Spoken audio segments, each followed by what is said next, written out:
అభివృద్ధి చెందినటువంటి దేశంగా మనం నిలబడాలని మన ప్రధానమంత్రి గారు ఇవాళ యూత్ అంతా కూడా మోటివేట్ చేస్తూ వాళ్ళ యూత్, ఎందుకంటే ఈనాటి యూతే రేపటి భవిష్యత్తు.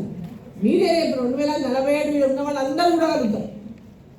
ఇటున్న ప్రతి ఒక్కరు 2047 మన వికసిత్ భారత్ లక్ష్యాన్ని చూడగలుగుతారు. దాంట్లో మీరు అందరూ కూడా భాగస్వాములు కాగలుగుతారు. సో ఆ లక్ష్యాన్ని మనం తీసుకొని ముందుకు ఎట్లా వెళ్ళాలి, ఏ విధంగా మనం అందరిలో చైతన్యం కల్పించాలి, ఏ విధంగా భారతదేశం గురించి ప్రపంచ దేశాలన్నీ మన దేశాన్ని చూసి ఈర్షపడుతున్నాయి. మన భారతదేశం యొక్క భవిష్యత్తులు కాదు, ఈరోజు ఉన్నటువంటి పరిస్థితులను చూసి కూడా దేశమంతా, అంటే ప్రపంచంలో చాలా అనేక దేశాలు వల్ల అల్లకల్లోలంగా ఉన్నాయి. భారతదేశంలోనే మనం ఇలా సేఫ్గా ఉన్నామంటే ఒక భారతదేశంలో ప్రజలు సేఫ్గా ఉన్నారు. ఇవాళ మన చుట్టుముట్టు అన్ని దేశాలు చూస్తున్నాం ఏం నడుస్తుంది, ఏం పరిస్థితుందో. ఇవాళ ఈరోజు భారతదేశం యొక్క ఆర్థిక పరిస్థితులను కూడా ఎక్కడ కూడా కిందికి దిగజారకుండా వాటిని బ్యాలెన్స్ చేసుకుంటూ మన ప్రధానమంత్రి గారు ఏ విధంగా భారతదేశాన్ని ముందుకు తీసుకెళ్తున్నారో మనం అందరం కూడా చూస్తూ ఉన్నాం. మనం అందరం దాన్ని పాతదారులను చేస్తూ ఉన్నాం. మనకంతా అవేర్నెస్ క్రియేట్ చేస్తాం. ఏదో మొన్న ఏమొచ్చి పెద్ద ఎత్తున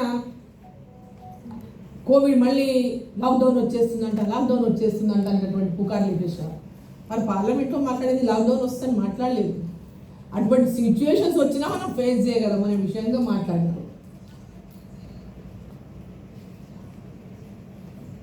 దానికి కొందరు అయిపోయి లాక్డౌన్ వచ్చేస్తుందని పెట్రోల్ బంకుల దగ్గర లైన్లు, గ్యాస్ స్టేషన్ల దగ్గర లైన్లు, అంటే ఒకలాంటి ఆందోళనను క్రియేట్ చేసినప్పుడు మనం అందరం కూడా విద్యావంతులం.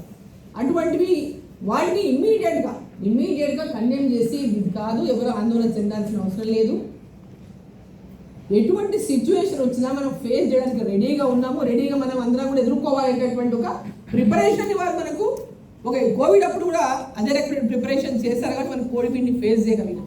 ప్రపంచం అంతా అల్లకల్లోలం అయిపోయింది. ఆర్థికమైనటువంటి ఆర్థికంగా చితికిపోయిన అనేక ధనిక రాష్ట్రాలు, మనకంటే ధనిక రాష్ట్రాలన్నీ కూడా. నేను కోవిడ్ తర్వాత అమెరికాకి వెళ్ళిన ఒకసారి.